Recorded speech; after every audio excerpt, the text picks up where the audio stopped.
How to fix iPhone frozen on lock screen. Hello guys, this is Atticus and welcome back to another tutorial video. In today's video, I'll teach you guys how you can fix your iPhone getting frozen on your lock screen. Now, whatever you do, you cannot just swipe or type in your password on your lock screen. If that is the problem you're facing, this video is for you. Now, there is no clear answer to this for why this happens, so there is no particular fix for it. So the only fix that we can do is we can just force restart our iPhone.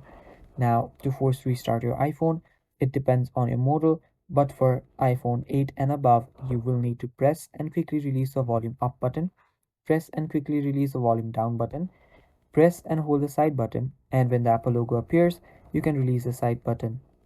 After doing this, your iPhone will force restart and you should be able to just, use the lock screen just fine.